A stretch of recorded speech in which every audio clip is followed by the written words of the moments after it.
action. All right. We are here in Daphne, Alabama, about to embark on a mission to investigate the Jackson Oak tree, where Freddie Prinze Jr. made a statement. Okay, still rolling. Before we go there, we're gonna see where this little path takes us. Onward. How creepy. So the creepy path we're on is actually taking us where we want to go. Yep, straight to the Jackson Oak tree. All right, walking up to it.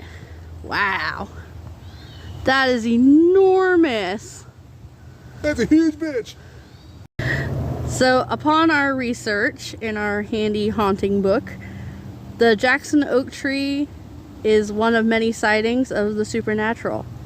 It is known that people have seen orbs, but also might have seen Andrew Jackson or a man in 1812 uniform riding on a white horse. You are now standing under one of the largest and most historic live oaks in the state. This ancient tree was a landmark in the 18th century. It is shown as a survey line mark in the original Spanish land grant survey map of 1787. How did Jackson's Oak get its name? According to local traditions, General Andrew Jackson made a speech to his army from on one of its massive limbs while he was en route from Pensacola during the War of 1812. A viewing platform and observation deck has been constructed around Jackson's Oak to protect this historic tree from root damage that can result from pedestrian traffic and to provide easy access and a great view of the tree. So this tree, Jackson Oak tree, is the center of the story I'm about to tell you. This is the story of the Bride of the Branch and Yancey Branch.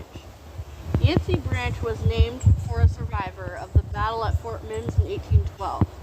In 1813, William R. Yancey's mother fled with her daughter and her slave's daughter to save them from the Creek Indians. Soon after, Andrew Jackson was ordered to the southern shores to defeat the Creeks and settle disputes. William Yancey wanted to be a soldier, but Jackson thought he was too young, but he let him be a drummer. He was present when Jackson gave his troop a speech before they left for the Battle of New Orleans at this tree.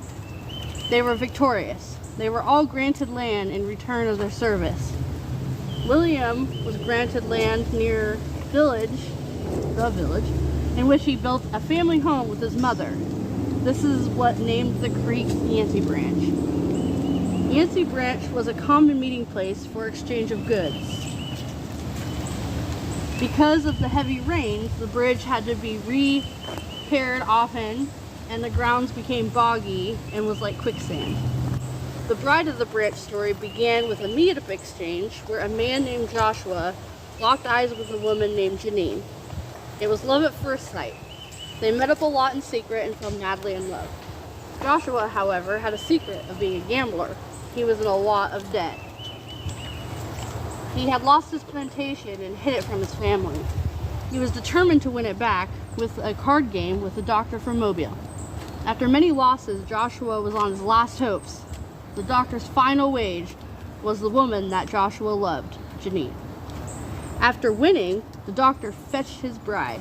Secretly, she wrote Joshua an escape plan, and when Joshua tried to stop the wagon on a very rainy night, the doctor pulled out a pistol and shot Joshua.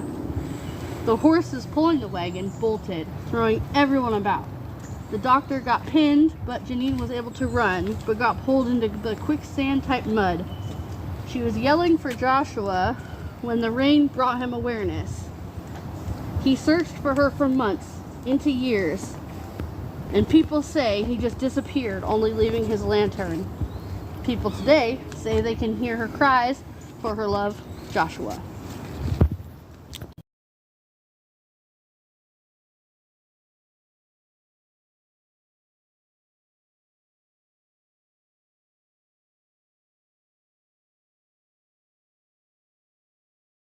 Behold, the bogginess. This is exhausting. In 1813, William R. Yancey's mother fled with her daughter and her slave's daughter to save them from the Creek Indians. Soon after, Andrew Jackson was ordered to the southern shores to defeat the Creeks and settle disputes. William Yancey wanted to be a soldier, but Jackson thought he was... The wagon bolted, throwing everyone about. The doctor got pinned, but Janine was about to run, or able to run. Yeah, I suck at reading. We've established that.